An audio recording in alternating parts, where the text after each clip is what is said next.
And yeah, it's all over the Twitter that you and Howard made up. So what happened? How'd you mend it? I reached out to Beth So you initiated. on Facebook, and because I don't have Howard's email or his Well, I phone think that's number. on purpose.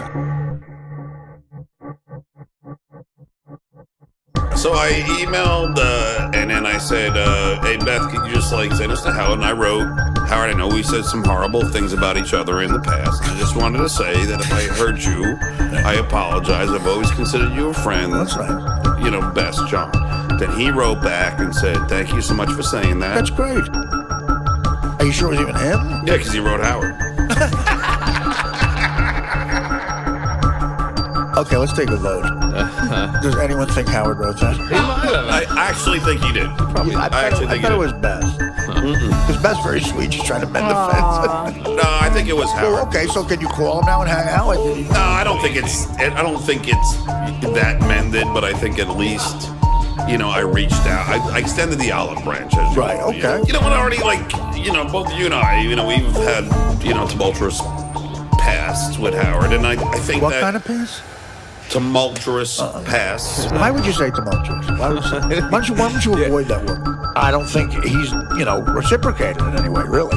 Well, he wrote back and said everything. That's nice of you to say thank you. You wrote a very sweet thing. I think you could have said more, don't you? No, I think he could have told Beth to say more. I think he could have told the cat that he trained to type. We taught a cat to type, and Howard can't get back to you, but this is Timmy.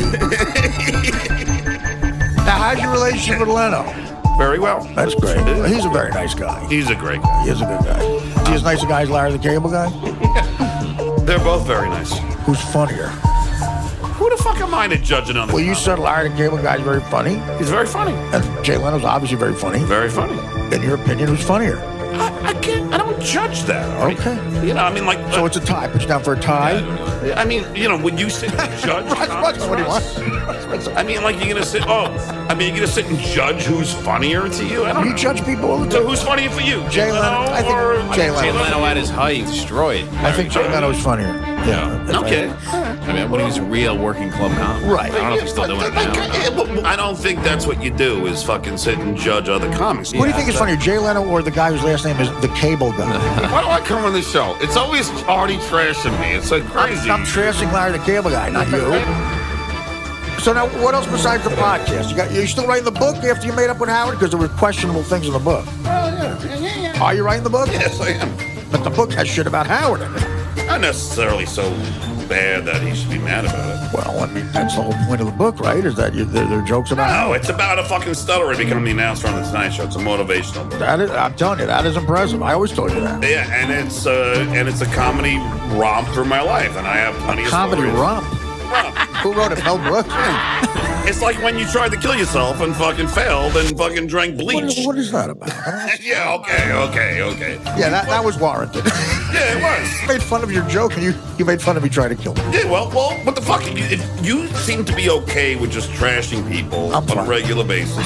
But yet you can't take it when it comes the other way. I'm taking it right now. No, I've seen you get so angry when somebody says something bad about you. Should have came here. I've seen that happen. Well, let's move on from this ugliness. I always treat you like I can't make too many jokes about you because... Well, I know. You're putting on the kid gloves with the suicide joke. That wasn't even a joke. The only reason why he got saved is because his mom was bringing food over for him. Yeah. It's not even funny. Oh, yeah. The guy drank bleach.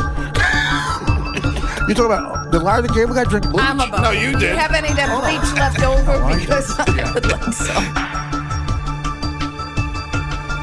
Monday we had the big Stuttering John show, the whole radio community recovering from that. John wanted us to cut out. He goes, Artie, try to cut out where I sound like a scumbag. Honestly, we couldn't cut around it. If get into a fucking with each other contest, like busting each other's balls, and you're winning, John gets very, very defensive, and he gets hostile, and he gets evil. And he's like a cornered rat, and then he'll spew out the most vile stuff you've ever heard. On the Howard show, it could seem like John was winning in a wit contest with somebody because John knew how to play Howard. The other night, he just walks in here and he just aggravates me. He's 18 beers deep. He's just shitting on life. He claims he needs money. He's broken. So when you bring that up as a friend, like John, you're an alcoholic. You have to stop doing this. You have to get it together somehow. So I just went at him a little bit. I was like, let me stick this Cincinnati Zoo gorilla. Again, like happens a lot. John engaged in a battle of who's funnier. And quite frankly, without the Howard thing, I will take him down every time. Every time. Jay Leno gave John a job, gave him the most coveted voiceover job in the history of television with a speech impediment. You'd think you'd be loyal to Jay Leno. Then Jay Leno allows John to tell people he's a writer. A writer! For The Tonight Show. That's a coveted thing to say. You know what an insult that is to writers on The Tonight Show? And I say to John, who's funnier, Jay Leno or Larry the Cable Guy? When someone asks you who's funnier, Jay Leno is a revered comic.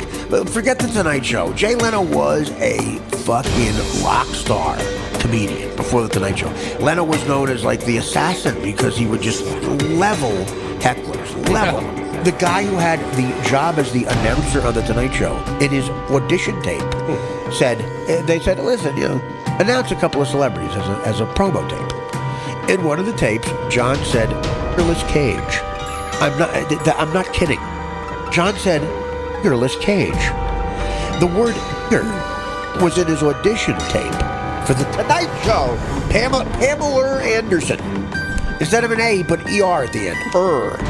Pamela Anderson. So John got upset. So not being able to form a joke, what could I say that'll really maybe shocking and hurt Artie? So he creates an awkward moment. I was never for 1 second hurt or offended. It's just awkward.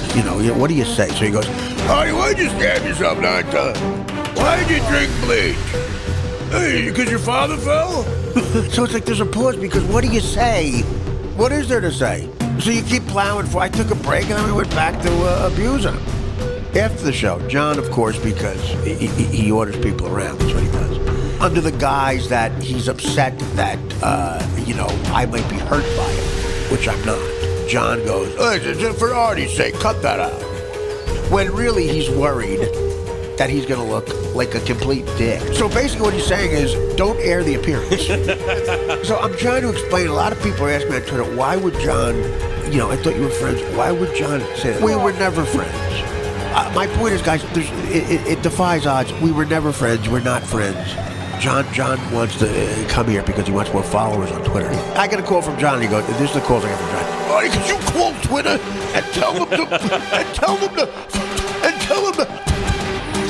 verify me? Artie, could you tell them to